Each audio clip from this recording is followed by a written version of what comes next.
আমার সকল সফলতা অনুগ্রহে তোমারি, নিয়ামত যেন না হয় ম্লান, দোয়া তোমার প্রতি।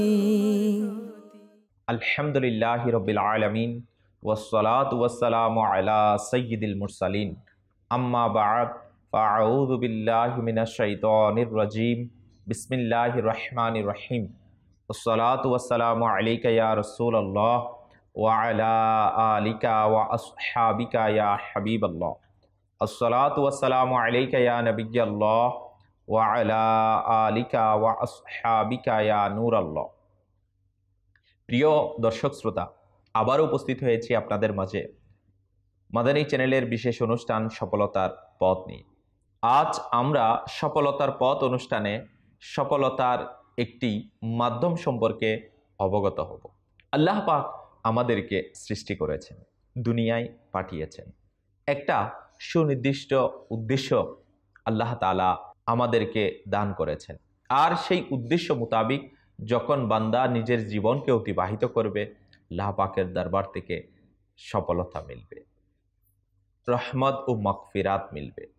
আর বান্দা যদি এর বিপরীত তার জীবনকে অতিবাহিত করে আল্লাহ পাকের অবাধ্যতার মধ্যে, তাহলে সে এর শাস্তি পাবে। কিন্তু আল্লাহ পাক এর দয়া ও রহমত এমন, বান্দা যখন সে গুনাহের দিকে যাওয়ার পরে আবার ফিরে আসে, অবাধ্যতা থেকে ফিরে আসে, আল্লাহ পাক তাকে কবুলও করে নেন।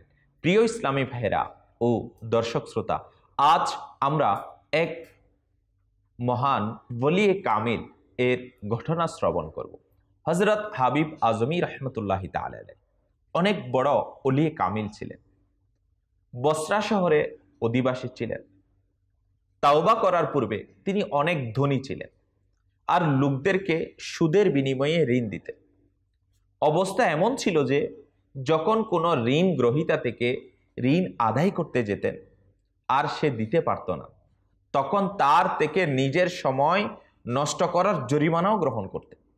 একবার তিনি কোনো ঋণগ্রস্তের নিকট গেলেন, দরজায় করাঘাত করলেন। সে ঋণ গ্রহীতা নিজে তো ঘরে উপস্থিত ছিল না। অবশ্যই তার স্ত্রী বলল যে আমার স্বামী তো ঘরে নেই আর আমার নিকট কোনো টাকাও নেই যা আমি আপনাকে দিব, তবে আজকে আমরা ছাগল জবাই করেছিলাম, এর সম্পূর্ণ মাংস শেষ হয়ে গেছে, মাথা অবশিষ্ট আছে, তার নিতে চাইলে নিয়ে নিন। হাবিব আজমি রহমতুল্লাহি তাআলা আলাইহি ছাগলের মাথা নিলেন আর ঘরে ফিরে এলেন। স্ত্রীকে বললেন এটি রান্না করুন। স্ত্রী বলল ঘরে লাকড়িও নাই আর অন্যান্য জিনিসপত্রও নাই। অতএব তিনি লাকড়ি ও অন্যান্য জিনিসও ঋণ গ্রহীতার ঘর থেকে নিয়ে এলেন। স্ত্রী রান্নার পাত্র প্রস্তুত করলেন, এখনো খাবার প্রস্তুত হয়নি। ইতিমধ্যে একজন ভিক্ষুক এসে গেল। হাবিব আজমি রহমতুল্লাহ তাআলা আলাইহি তাকে কথা শুনিয়ে বের করে দিলেন। খাবার প্রস্তুত হয়ে গিয়েছিল, তিনি খাবার খেতে বসবেন, কিন্তু যখনই স্ত্রী রান্নার পাত্র খুললেন তখন সেখানে ছাগলের মাথার পরিবর্তে রক্তে পরিপূর্ণ ছিল। স্ত্রী চিৎকার দিয়ে বলল, দেখো দেখো তোমার কৃপণতার পরিণাম, পাত্র রক্তে ভরে গেছে। পাত্র এভাবে রক্তে পরিবর্তিত হওয়া মূলত কুদরতের একটি সতর্কতা ছিল, যা হযরত হাবিব আজমি রহমতুল্লাহি তাআলা আলাইহি অনুধাবন করেছেন আর তৎক্ষণাৎ সমস্ত গুনাহ ছেড়ে দেওয়ার দৃঢ় প্রতিজ্ঞা করে নিলেন। এখন হযরত হাবিব আজমি রহমতুল্লাহি তাআলা আলাইহি ঘর থেকে বের হলেন, গলি দিয়ে হাঁটছিলেন। এমন সময় একটি কোণে খেলা করা বাচ্চারা একে অপরকে বলছে, দূরে সরে যাও, দূরে সরে যাও, সুদখোর হাবিব আসছে, যদি তার পায়ের দোলা আমাদের উপর পড়ে যায় তবে আমরাও হতভাগা হয়ে যাব। এটি তার দ্বিতীয় আঘাত ছিল। এখন তো হযরত হাবিব আজমি রহমতুল্লাহ তাআলা আলাইহির মন একেবারে গলে গেল। তিনি দ্রুত হযরত ইমাম হাসান বসরি রহমতুল্লাহ তাআলা আলাইহি এর খিদমতে উপস্থিত হলেন আর সমস্ত গুনাহ থেকে সত্যিকারভাবে তওবা করে নিলেন। তওবার পর তিনি ঘরে ফিরে আসলেন। তখন দেখলেন সেই বাচ্চারা গলিতে খেলছিল। এখন সে বাচ্চারা তাকে দেখে একে অপরকে বলল, এখন হাবিব তাওবা করে ফিরে আসছে, দূরে সরে যাও, যদি আমাদের পায়ের ধুলা তার উপর পড়ে যায় তবে আমরা গুনাহগার হব। হযরত হাবিব আজমি রহমতুল্লাহ তাআলা আলাইহি বাচ্চাদের এই কথা শুনে তো কেঁপে উঠলেন আর আল্লাহ পাকের দরবারে আরজ করলেন, হে আমার মালিক, তোমার কুদরত আজব, আজই আমি তওবা করলাম আর আজই তুমি আমার সুনাম ঘোষণাও করে দিলে।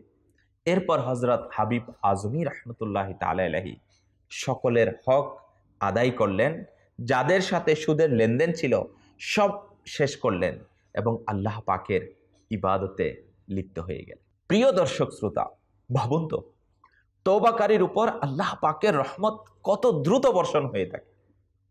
সাধারণত বলা হয় সম্মান পুনরায় ফিরে পাওয়া যায় না। হতে পারে প্রবাদ হিসাবে তা কিছুটা সঠিকও।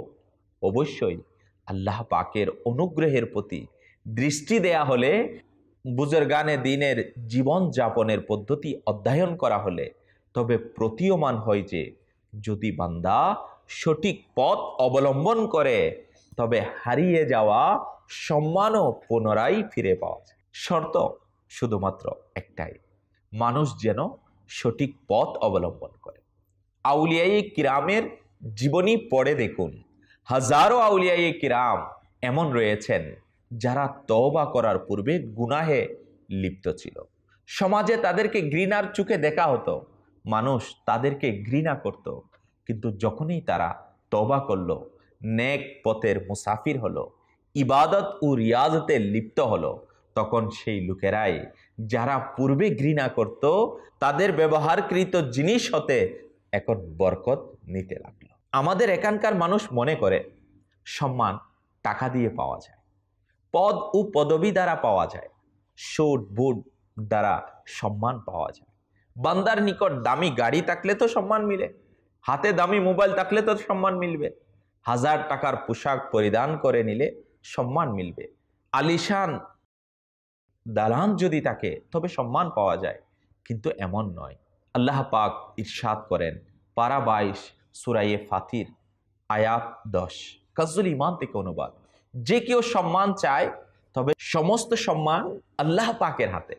সম্মান ও অপমানের মালিক আল্লাহ পাক, তার দরজায় আসুন, এখানে মাথা নত করুন, গুনাহ থেকে তওবা করুন, আপন দয়ালু প্রতিপালকের দরবারে উপস্থিত হয়ে আরজ করুন, মওলা পালিয়ে থাকা বান্দা হাজির, হে দয়ালু মালিক কবুল করে নাও, এই গুনেহগার বান্দার প্রতি দয়া করো।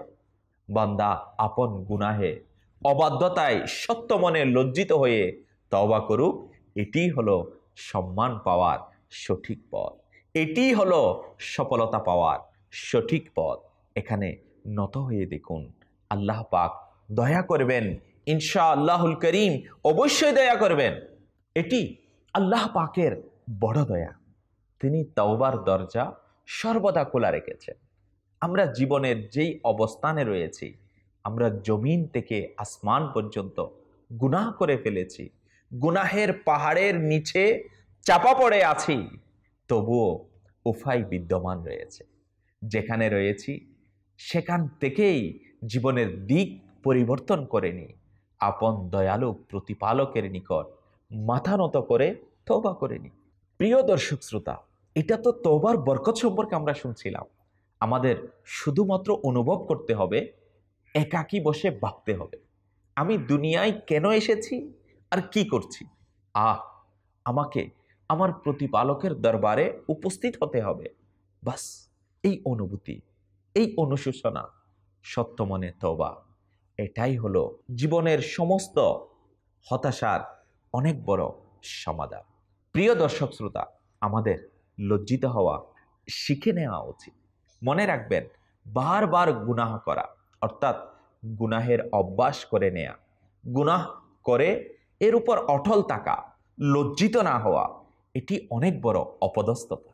আল্লাহ পাক তার নেককার বান্দাদের এই বৈশিষ্ট্য বর্ণনা করেছেন যে যখন তাদের কোনো গুনাহ হয়ে যায় তখন এর উপর অটল থাকে না, বরং তওবা করে আল্লাহ পাকের দিকে ফিরে আসে। যেমন 4 পারা সূরা আলে ইমরানের 135 নম্বর আয়াতে আল্লাহ পাক ইরশাদ করেন, কানজুল ঈমান থেকে অনুবাদ, এবং ওইসব লোক যখন তারা কোনো অশ্লীলতা কিংবা স্বীয় আত্মার প্রতি জুলুম করে, তখন তারা আল্লাহকে স্মরণ করে স্বীয় গুনাহের ক্ষমা প্রার্থনা করে, এবং আল্লাহ ব্যতীত গুনাহ কে ক্ষমা করবে, আর তারা জেনে শুনে নিজেদের কৃত অপরাধের প্রতি বারবার অগ্রসর হয় না। এরাই হলো আল্লাহ পাকের নেককার বান্দা। যখন তাদের মানবীয় কারণে কোনো গুনাহ সংগঠিত হয়ে যায়, নিজের প্রাণের উপর অত্যাচার করে বসে, তখন কি করে? জিকিরুল্লাহ করে, তওবা ও ইস্তেগফার করে, আর নিজেদের কর্মের উপর জেনে বুঝে অটল থাকে না। আর যে বান্দা এই বৈশিষ্ট্য অর্জন করে, সে কি পায়? আল্লাহ পাক ইরশাদ ফরমান সূরা আলে ইমরান এর 136 নম্বর আয়াতে, কানজুল ঈমান থেকে অনুবাদ, এমন ব্যক্তিবর্গের প্রতিদান হচ্ছে তাদের রবের ক্ষমা এবং এমন জান্নাত সমূহ যেগুলোর পাদদেশে নহর সমূহ প্রবাহমান, তারা এগুলোর মধ্যে সর্বদা থাকবে, এবং সৎকর্মকারীদের জন্য কতই উত্তম পুরস্কার রয়েছে। সুবহানাল্লাহ, সুবহানাল্লাহ। বান্দা তওবা করলো, নিজের গুনাহের উপর অটল রইল না, বরং লজ্জিত হলো, তবে তাকে ক্ষমা করে দেয়া হবে, তার জন্য জান্নাতের সুসংবাদ রয়েছে। প্রিয় দর্শক শ্রোতা, সফলতার এই পথ কেন আমরা অবলম্বন করব না? আলহামদুলিল্লাহ, মাদানী চ্যানেলের মাধ্যমে আমরা সেই সফলতার পথ অনুষ্ঠানে এই সফলতার একটি পথ সম্পর্কে জানার সৌভাগ্য অর্জন করছি। আর দাওয়াতে ইসলামী আমাদেরকে আহ্বান করছে, মাদানী চ্যানেলের মাধ্যমে আমরাও তওবা করে দ্বীনের পথে, সুন্নতের পথে, আকা করিম সাল্লাল্লাহু তাআলা আলাইহি ওয়া আলিহি ওয়াসাল্লাম এর আনুগত্যের দিকে ফিরে আসি। আল্লাহ পাক আমাদেরকে কবুল করে নেবেন, আমাদের তওবা কবুল করে নেবেন, ক্ষমা করে দিবেন, এবং জান্নাতের সুসংবাদ দান করবেন। আল্লাহ পাক আমরা যা কিছু শুনেছি তা স্মরণ রেখে আমল করা এবং অপরের কাছে নেকির দাওয়াত হিসাবে পৌঁছানোর তৌফিক দান করুক। আমার সকল সফলতা অনুগ্রহে তোমারি, নিয়ামত যেন না হয় ম্লান, দোয়া তোমার প্রতি।